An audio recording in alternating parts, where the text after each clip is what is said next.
नमस्कार श्रोते हो. साहित्य पंढरी या चॅनलवर मी तुम्हा सगळ्यांचं मनापासून स्वागत करतो. श्रोते हो, आजपासून तुम्ही ऐकणार आहात मोहना कारखानीस यांची डिम्पल पब्लिकेशन्सनं प्रकाशित केलेली कादंबरी ही वाट दूर जाते. ऐकूयात. पण तत्पूर्वी तुम्ही जर आत्ता चॅनलवर पहिल्यांदा आला असाल किंवा अजूनपर्यंत चॅनल सबस्क्राईब केलेलं नसेल तर प्लीज चॅनल सबस्क्राईब करा. सबस्क्राईबच्या बटनाशेजारी जे घंटीचं चिन्ह आहे, बेल आयकन, ते प्रेस करा आणि येणाऱ्या पर्यायातनं ऑल हा पर्याय निवडा. म्हणजे मी हा कादंबरीचा कुठलाही भाग चॅनलवर अपलोड केला की ताबडतोब त्याचं नोटिफिकेशन तुम्हाला मिळेल तुमच्या हातातल्या तुमच्या मोबाईलवर. चला श्रोते हो, सुरू करूयात. मोहना कारखानीस लिखित ही वाट दूर जाते, भाग पहिला. मुंबई 1985. वेळ सकाळची. धुरानं वेढलेलं वातावरण. धुसर गढुळलेल्या हवेत शहराला जाग येते. तसं हे शहर कधी झोपलेलं नसतंच. धुरकट वातावरणानं इथं कायमचा डेरा टाकलाय. जणू या धुरकट हवेलाही मुंबई फारच आवडली आहे, बाहेरून येणाऱ्या असंख्य माणसांसारखीच. कर्कश आवाजात एक कावळा ओरडतोय. इमारतींच्या गर्दीत जी काही तुरळक झाडं तग धरून राहिली आहेत त्यातल्या एकावर बसलाय तो. आपल्या चोचीला विचित्र तऱ्हेनं फांदीवर घासत आणि एकच पंख फडफडवत कावकाव करतोय. हल्ली त्याचे साथीदार त्याच्याजवळ दिसत नाहीत. झाडाखाली सांडलेलं खरकटं खाण्यासाठी पूर्वी इथे खूप कावळे जमत, पण हल्ली इथे खरकटं पडलेलं नसतं तर प्लॅस्टिकच्या रिकाम्या बाटल्या, डबे, माव्याची रिकामी पाकिटं पडलेली दिसतात. कावळ्यांना त्यात काडीचाही रस नसतो. तसा त्यांचा आणि काडीचा संबंध निवाऱ्यापुरतं एक घरटं बांधण्यासाठीच असतो. किर्र किर्र. उशालगतचा गजर कर्कश वाजला. त्या आवाजानं गाढ झोपेत असलेल्या आदितीला किंचित जाग आल्यासारखं झालं. ओ हो रे गजा, उठते रे, किती त्रास देशील रे. तिच्या आजोबांच्या काळातलं एकुलतं एक गोल घड्याळ. त्या गोल घड्याळाचा कान पिळत ती म्हणाली. त्या घड्याळाला ती लाडानं गजा म्हणते. गजर वाजवून जो उठवतो रोज, तो गजा. तिचं आणि गजाचं नातं गेली 23 वर्ष आहे. अगदी ती या मुंबईत या घरात जन्मल्यापासून. तिचा जन्म संध्याकाळी 6:23 असं आजोबा सांगतात. ते म्हणे गजाला समोर ठेवूनच बसले होते तिच्या जन्माचा मुहूर्त बघायला. त्यावेळी छान उबदार थंडी होती. आतासारखा अंगाची लाही लाही करणारा उकाडा नव्हता असं ते बऱ्याचदा सांगतात. मध्याला मुलगी झाली. मुलगा झाला असता तर बरं झालं असतं, पण हरकत नाही. पहिली बेटी धनाची पेटी असं आजी देवापुढे खडीसाखर ठेवत म्हणाली होती. आदितीच्या डोळ्यांवर अजूनही झोपेचा पहारा आहे. तो तिला जागा होऊ देत नव्हता. ती डोळ्यांवरची झोप उडवायचा प्रयत्न करते. त्याचवेळी तिची आई, आजी आणि आजोबा मात्र प्रातर्विधीच्या गडबडीत मोरीसमोर रांग लावून उभे होते. आजोबा त्यांचे अजूनही शाबूत असलेले दात घाशीत होते. तर तिचे बाबा म्हणजे विजया बँकेचे सेवानिवृत्त बँक मॅनेजर मधुसूदन गुप्ते ताजं वर्तमानपत्र शोधत होते. अतिशय प्रामाणिकपणानं सरकारी बँकेत नोकरीत त्यांची सगळी हयात गेली. अस्वस्थ होत घरातल्या एकुलत्या एका सोफ्याला आणि पलंगाला विचारल्यासारखे ते, माझा मटा कुठे गेलाय, कोणी पाहिलाय का. लोक त्यांना आदरानं गुप्ते साहेब म्हणतात. तसं म्हटलेलं त्यांना मनापासून आवडतं. उंच, गौरवर्ण, अजूनही काळेभोर दाट असलेले केस त्यांना शोभतात. त्यांना कसलंही व्यसन नाही. त्यांच्या मित्रांना ओल्या पार्ट्या करायला आवडतात, पण गुप्ते साहेब अशा पार्ट्यात जाऊनही कोरडेच राहिलेत. याचं कारण त्यांच्या तत्वाला सोडून ते कधी वागले नाहीत. ते आपल्या कामाशी प्रामाणिक राहिले. वरून खालून पैसे कमवायची आलेली संधी त्यांनी तिरस्कारानं फटकारली. जगण्यासाठी पैसा हवा, पैशासाठी जगायचं नसतं असं ते मानतात. या खिडकी खालच्या पिचकाऱ्या बघवत नाहीत. असं वाटतं ना, एकेकाला बखोटं धरून ते साफ करायला लावावं. असं ते सात्विक संतापानं बोलत राहतात.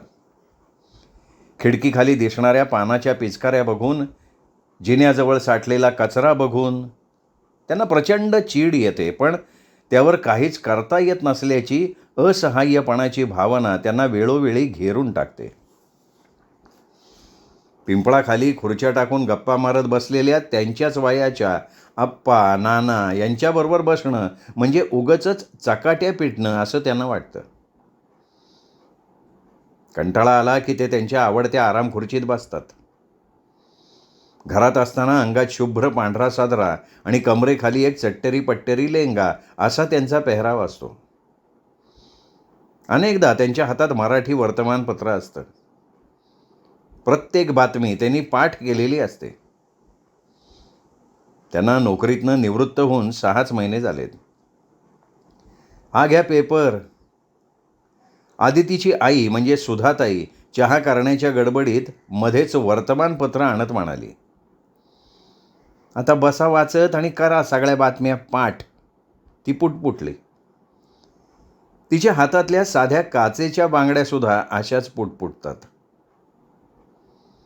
गळ्यातलं साधंच काळ्या मण्यांचं मंगळसूत्र शांतपणे तिच्या गळ्यात पडल्या पडल्या परिस्थितीचा अंदाज घेत असतं. त्याला कधी आवाज करायची वेळच आली नाही. 25 वर्षांच्या आयुष्यात त्याच्या जोडीला कोणी आलं नाही तरीही एकटेपणात समाधान मानून ते चकचकतं. सुधानी मधुसूदन गुप्ते यांच्या प्रत्येक स्वप्नात आपलं स्वप्न बघितलं. त्यात तिचं स्वतःचं स्वप्न कुठे विरून गेलं तिला कळलंच नाही. मुलांना वाढवण्यात तिचं शरीर आणि मन झिजलं आणि त्यातच रमलं. सासूच्या आज्ञेला सुधानं आपलं मानलं. सासऱ्यांच्या वयाला आणि नात्याला मान देत तिने त्यांचंही मन राखलं. येणाऱ्या जाणाऱ्या पाहुण्यांचं नातेवाईकांचं आदरातिथ्य करताना कोणती गोष्ट केली तर शोभेल याचा विचार ती अजूनही करतीये. अगदी स्वतःच्या वयाची सेकंड इनिंग चालू झाली तरीसुद्धा गुप्त्यांची मुलं आणि त्यांचं घर याची काळजी ती घेतीये. सुधा आणि गुप्ते साहेब यांच्यात एक गोष्ट सारखी आहे. ती म्हणजे त्यांच्या 2 मुलांवर त्यांचं जीवापाड प्रेम आहे. गुप्ते साहेब आणि सुधा यांच्या सौख्याची निशाणी म्हणजे सचिन आणि आदिती ही त्यांची 2 अपत्य. 2-3 वेळा अर्धवट झोपेत कूस बदलल्यावर आदिती पूर्ण जागी झाली. तिने बाहेर नजर टाकली. बाहेर उजाडत होतं. तिच्या खोलीच्या एकुलत्या एक लहानशा खिडकीतनं चिमण्यांची गोड चिवचिव तिच्या कानावर आली. चिवताई, मजा आहे तुमची. तुम्ही बसा चिवचिव करत. तुमचं जग आणि आमचं जग किती वेगळं आहे. आमच्या या जगात सकाळी येते ती पैसे कमवण्यासाठी कामाला बाहेर पडा असं सांगत. पण नुसते पैसे कमावणं आणि काम करणं यात फरक आहे. तुला एक सांगू का, मी 10 ते 5 काम करणारी मुलगी नाही आहे. मोठ्यांनी काहीही सांगायचं आणि ते मुकाट्यानं ऐकायचं. लोक म्हणतात म्हणून मनाला पटलं नाही तरी करायचं. जमेल का मला? ऑफिसमध्ये जाऊन मान खाली घालून पडेल ते काम करायचं. ते काम पटलं नाही तरी.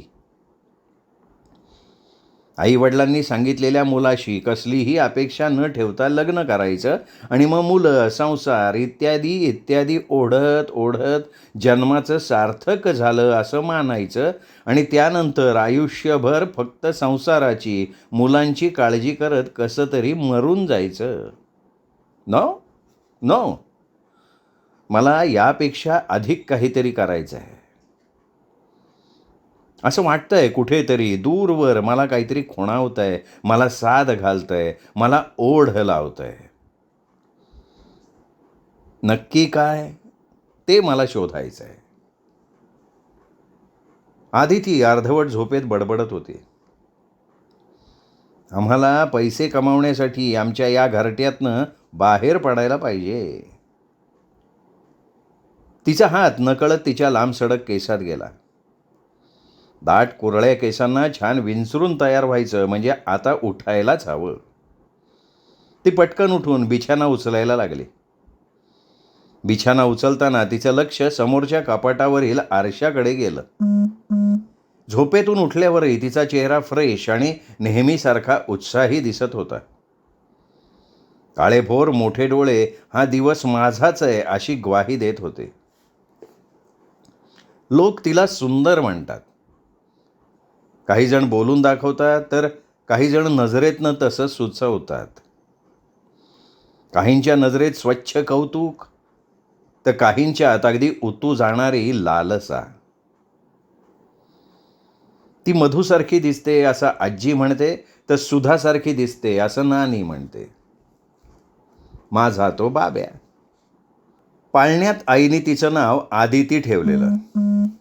कारण ती जन्मतःच अत्यंत सुंदर, तेजस्वी, सोज्वळ, अगदी देवीसारखी भासली होती. आईला तसं नानीच सांगते. तिची उंची बांधा 4 जणीत उठून दिसतो हे खरं आहे. सुलभा नावाची तिची बालमैत्रिणी नेहमी तिचं कौतुक करते. आदिती, तुला कोणताही रंग किती खुलून दिसतो ग. पण हे म्हणजे जरा जास्तच होतं. दिसण्यावरनं माणसाने किती आडाखे बांधायचे आणि नेहमीच ते खरे होतील असंही नाही ना. चांगलं दिसणं हे कधी प्रारब्ध असतं, तर कधी पिढीजात असतं. चांगलं वागणं हे मात्र नेहमी आपल्याच हातात असतं ना. चांगला विचार करायला लागलं की वागणं आपोआप चांगलं होतं. बाबांनी, नानींनी मला चांगला विचार करायला शिकवलं, चांगल्या सवयी लावल्या. दिवस बदलतील, वर्ष येतील जातील, पण चांगल्या सवयी आयुष्यभर सोबत राहतील. तिला तिचं लहानपण आठवायला लागतं. तिला वाचनाचं अतोनात वेड. तिच्या घरातली एकुलती एक खिडकी पकडून पुस्तक वाचत बसलेली छोटी आदिती तिला डोळ्यांसमोर दिसायला लागते. जेव्हा पाहावं तेव्हा आदिती पुस्तकात घुसलेली. आयुष्यभर अशी पुस्तकं वाचत बसली तर आईला कधी मदत करणार कामात?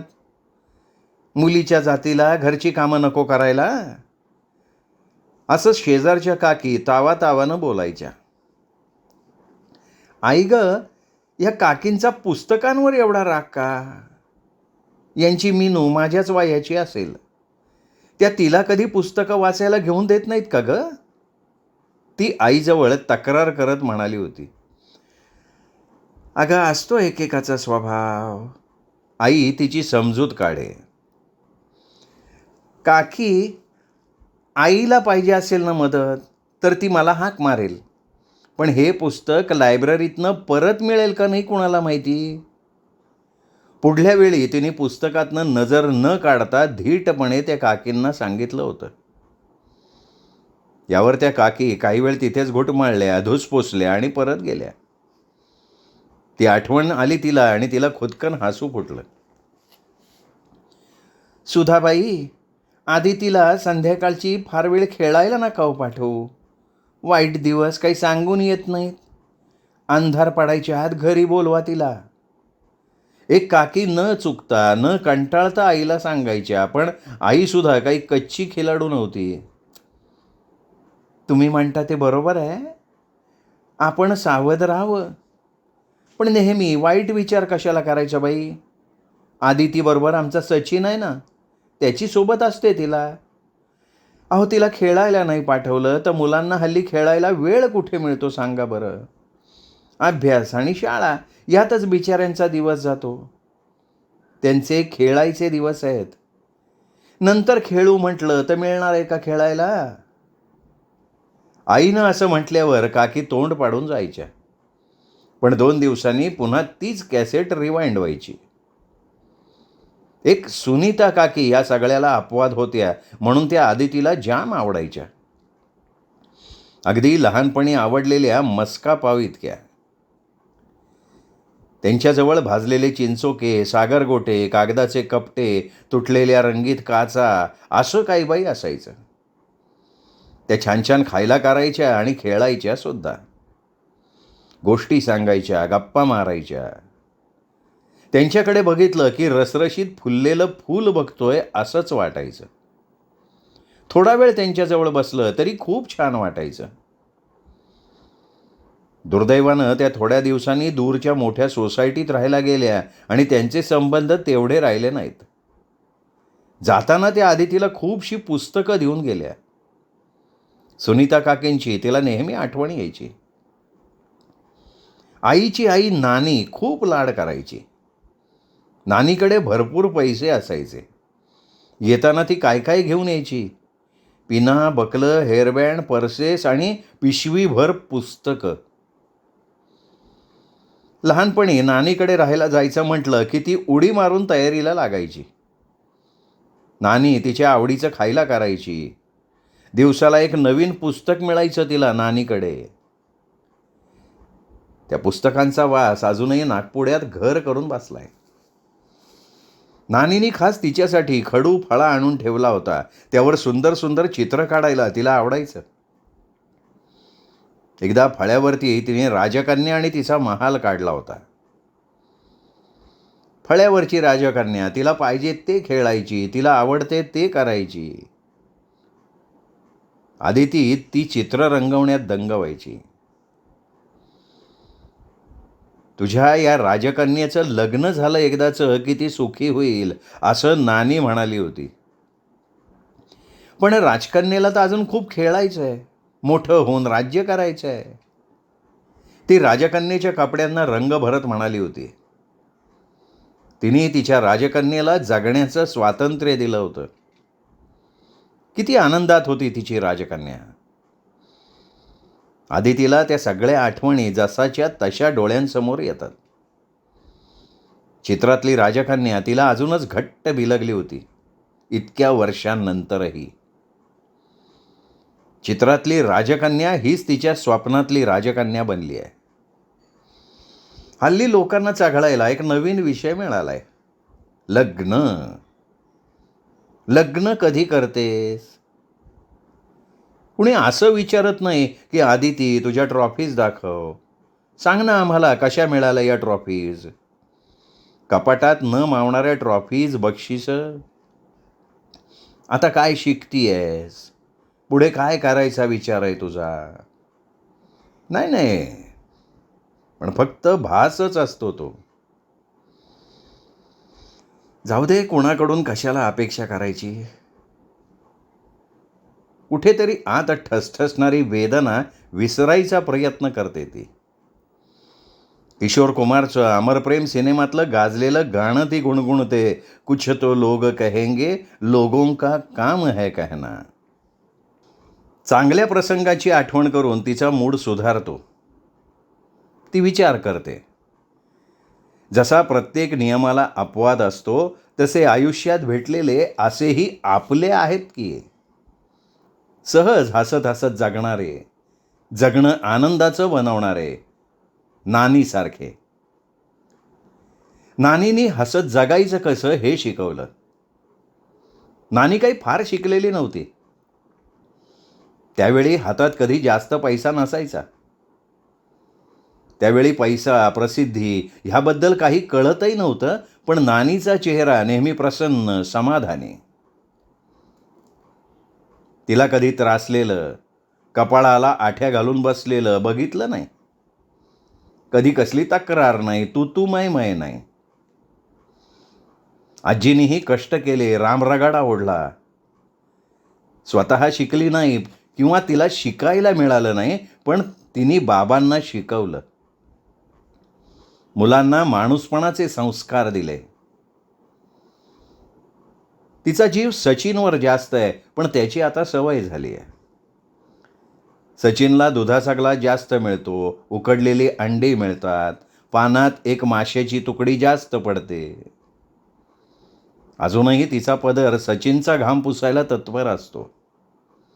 कधी कधी वाटतं आईचंही तसंच असतं का? आईचे डोळे सचिनवरचं वात्सल्य न बोलता सांगून जातात. हा भ्रम आहे. आपल्याला एक बहीण असती तर.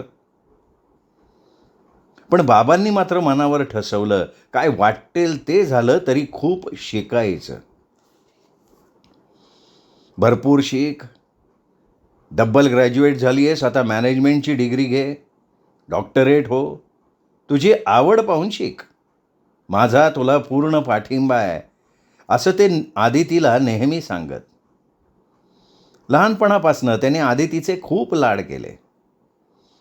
काका काकी आत्या मावशी यांच्या विरोधात जाऊन त्यांनी तिचं ध्येय गेय बनवलं. जीवन गाणं हसत गावं ते असंच काहीतरी गुणगुणत असत. आदिती खूप मोठी बनणार सुधा, तू बघा, असं ते आईला सांगत. त्यामुळे आदितीसाठी घरात नंबर 1 बाबा होते. अतिशय प्रामाणिकपणानं सरकारी बँकेत नोकरी करण्यात त्यांची सगळी हयात गेली, तरी मुलांच्या शिक्षणासाठी पैसा पुरवताना त्यांच्या हातात कधी पैसा थांबला नाही. 5-6 वर्षांपूर्वी त्यांनी एक मध्यम आकाराचा टेलिव्हिजन खरेदी केला. त्याआधी एक गोदरेज रेफ्रिजरेटर आणि एक मिक्सर. गोदरेज ह्या कंपनीवर त्यांचा नितांत विश्वास. गेली कित्येक वर्ष गोदरेज कंपनीचं एक कपाट आणि उषा शिलाई मशीन त्यांच्याकडे आहे, त्याची ते जीवापाड जपणूक करतात. एका मर्यादेपलीकडे त्यांनी कधी पैशांचा संचय केला नाही, नाहीतर एव्हाना खोऱ्यानं पैसे मिळवले असते. ती तिच्या मनातलं सगळं आईला सांगू शकत नव्हती. धोधो वाहणाऱ्या पाण्याच्या आवाजानं ती भानावर आली. पहाटे 5 वाजता या सोसायटीत पाणी येतं. सगळ्यांचे नळ गडबडीत जागे होऊन आनंदाच्या भरात वाहायला लागतात. काही तास पाणी भरण्याची गडबड, बादल्यांचे आवाज. आत्ताही आजोबा, आजी, आई आणि बाबा सगळे पाणी भरण्याच्या आणि स्वतःची आन्हिकं आवरण्याच्या मागे लागलेले. या सगळ्या गडबडीत तिच्याकडे कोणाचं लक्ष जाणार नव्हतं. बरं झालं, तिने स्वतःचं अंथरूण उचलून ठेवलं. रेडिओवर विविध भारतीचं स्टेशन चालू केलं. सकाळचं भक्तिसंगीत चालू झालं. सुंदर श्रवणीय संगीत ऐकताना तिने तिचे लांब सडक केस विंचरायला घेतले. त्यांची लहानशी मोरी रिकामी होईल तेव्हा तिला सावकाश आंघोळ करायला आवडतं. घरात एकुलती एक मोरी आणि 5-6 माणसं. नळाला पाणी येण्यावर सुद्धा वेळेची मर्यादा. आई पहाटे उठून पाणी भरते. किती वर्ष आईच्या मेहनतीवर घरची लोक पाणी पित आहेत. आदितीनं हिशोब करण्याचा प्रयत्न केला, पण बिचाऱ्या पाण्याची मर्जी नसते नळाला यायची. बाबांनी 2 मजले पाणी भरलंय. त्यांची दमणूक डोळ्यांसमोर येते आणि हळूच डोळ्यातनं पाणी काढते. पुढे कदाचित ही परिस्थिती बदलेल. मी माझं स्वतःचं घर घेईन, अगदी प्रशस्त. घरात 24 तास पाणी पाहिजे. कधीही हात धुवायला, पाहिजे तेव्हा आंघोळ करायला. आणि मला स्वतःला स्वतंत्र बाथरूम असलेली मोठी बेडरूम. मोठी, प्रशस्त, मोठ्या खिडक्यांची. खिडकीत उभं राहून माझ्याकडे बघून कुणीतरी हसत असेल. वा आदिती, सुंदर, तूही आणि तुझं घरही. तिने तिच्या आवडत्या आबोली रंगाच्या सलवार कमीजची घडी पलंगावर काढून ठेवली. शाळेत असताना तिच्याकडे एकच गणवेश असायचा, तोच रोज धुवून घालायचा. आता तिच्याकडे आठवडाभर घालायला कपडे होते. तिने खांद्याला लावायची बॅग तयार ठेवली. बससाठी सुट्टे पैसे, एक हातरुमाल, छोटी परफ्यूमची बाटली. तिला सुवासाचं वेड होतं. ट्रेनमध्ये चांगली सीट पटकवायला वेळेवर स्टेशनला पोचायला पाहिजे. विचारांच्या तंद्रीत तिने केस विंचरले. भराभर गुंडाळून डोक्यावर किंचित वरती दिसेल असा रोल बांधला. आरशात बघताना तिला स्वतःच्याच रूपाचा अभिमान वाटला. कॉलेजात मिळालेल्या अनेक सौंदर्य पदकांची तिला आठवण झाली. कितीतरी घायाळ झालेले मजनू तिची वाट बघत होते तेव्हा. आदिती, ए आदिती, आजीच्या हाकेनं ती भानावर आली. उठलीस का? दूध ओतून ठेवलंय केव्हाच, आई म्हणाली. बिच्चारी, माझ्यासाठी सगळं काही करत राहते. माझा डब्बा, जेवण. मधून मधून रागावते, चिडते, थकते. शेजारी राहणाऱ्या माझ्या वयाच्या मुली किती मदत करतात आईला. सकाळ संध्याकाळ जेवण करतात, पण त्यांना तेच करायला आवडतं. मला शिकायला, अभ्यास करायला आवडतं. आईलाही ते माहिती आहे. मी जशी आहे तशीच मी बाबांना आवडते.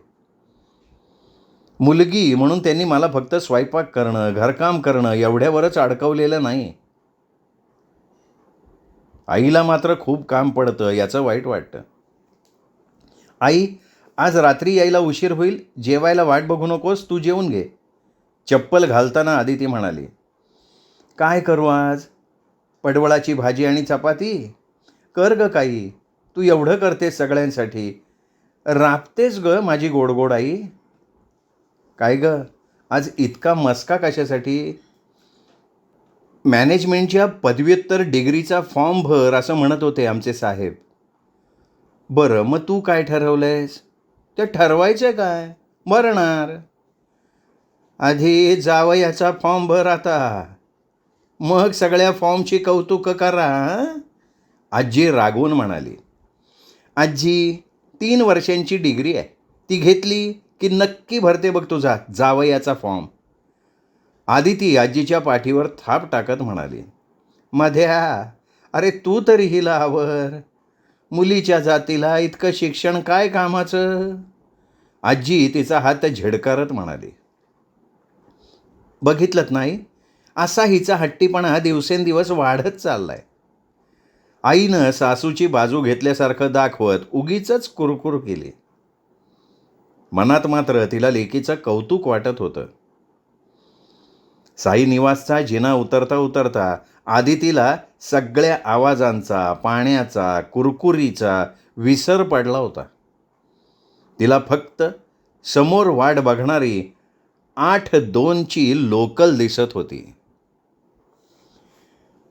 श्रोते हो, हा होता मोहना कारखानीस यांच्या ही वाट दूर जाते या कादंबरीचा पहिला भाग.